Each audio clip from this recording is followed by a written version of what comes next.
From the Almost Everything family, I'd like to wish you all a Merry Christmas. This is my gift to you.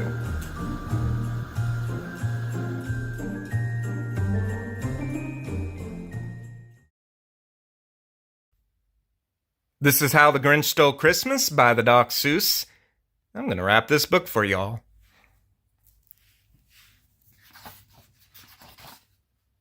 And put it in a bow.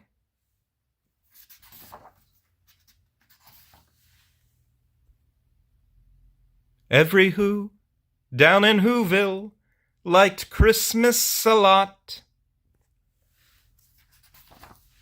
But the Grinch, who lived just north of Whoville, did not. The Grinch hated Christmas the whole Christmas season. Now please don't ask why. No one knows quite the reason. It could be his head wasn't screwed on just right. It could be perhaps that his shoes were too tight. But I think that the most likely reason of all may have been that his heart was 2 sizes too small. But whatever the reason, his heart or his shoes, he stood there on Christmas Eve hating the Whos, staring down from his cave with a sour, grinchy frown at the warm-lighted windows below in their town. For he knew every Who down in Whoville beneath was busy now hanging a mistletoe wreath. "And they're hanging their stockings," he snarled with a sneer. "Tomorrow is Christmas. It's practically here." Then he growled with his Grinch fingers nervously drumming, "I must find some way to stop Christmas from coming." For tomorrow, he knew, all the Who girls and boys would wake bright and early. They'd rush for their toys. And then, oh, the noise. Oh, the noise, noise, noise, noise. That's one thing he hated. The noise, noise, noise, noise. Then the Whos, young and old, would sit down to a feast. And they'd feast, and they'd feast, and they'd feast, feast, feast, feast. They would feast on Who pudding and rare Who roast beef, which was something the Grinch couldn't stand in the least.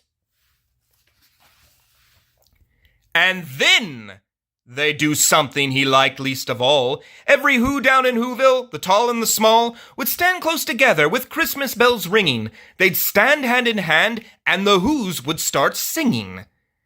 They'd sing, and they'd sing, and they'd sing, sing, sing, sing. And the more the Grinch thought of this Who Christmas sing, the more the Grinch thought, I must stop this whole thing.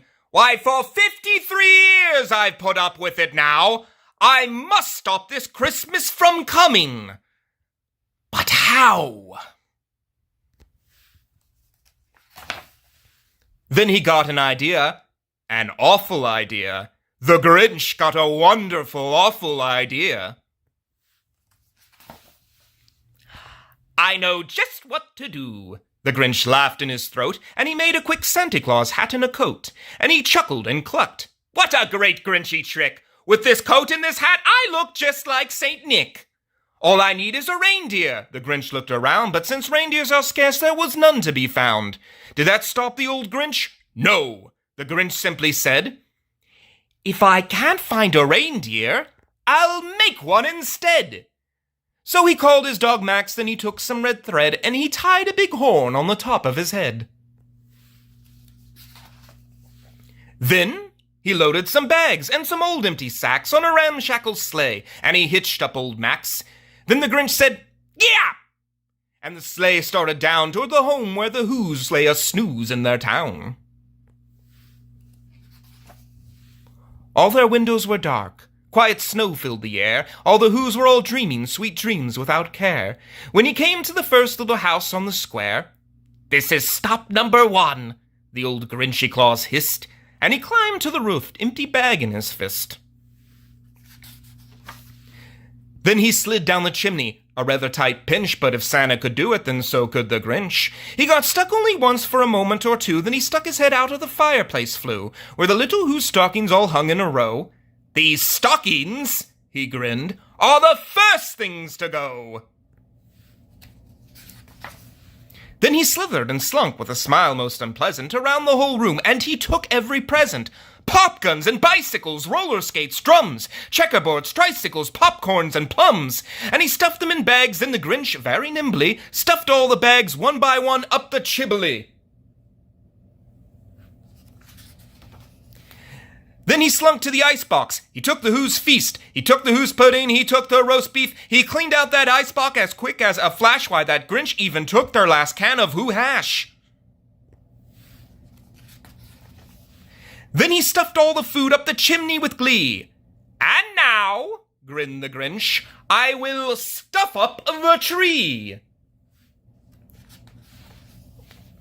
And the Grinch grabbed the tree and he started to shove when he heard a small sound like the coo of a dove. He turned around fast and he saw a small Who, little Cindy Lou who was not more than 2.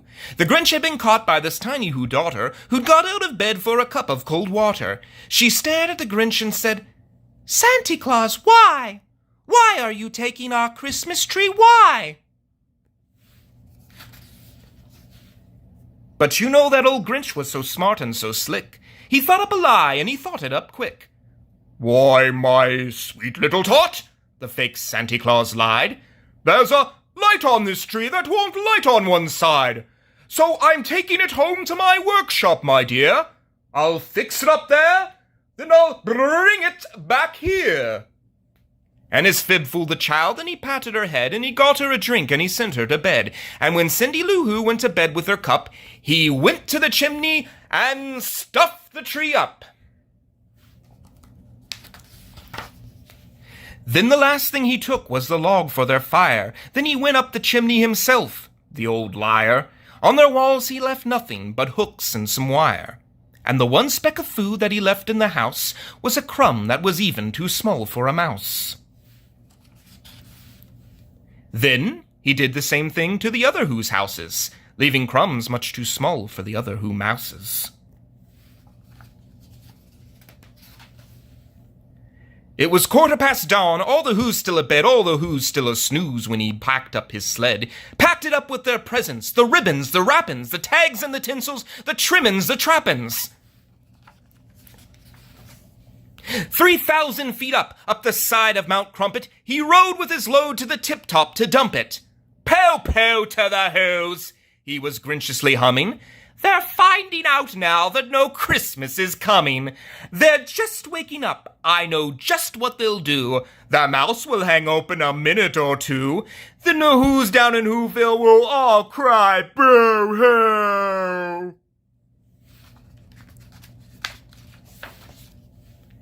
That's a noise, grinned the Grinch, that I simply must hear. So he paused, and the Grinch put his hand to his ear, and he did hear a sound rising over the snow. It started in low, then it started to grow. But the sound wasn't sad. Why, the sound sounded merry. It couldn't be so, but it was merry. Very. It started down at Whoville. The Grinch popped his eyes, and he shook. What he saw was a shocking surprise.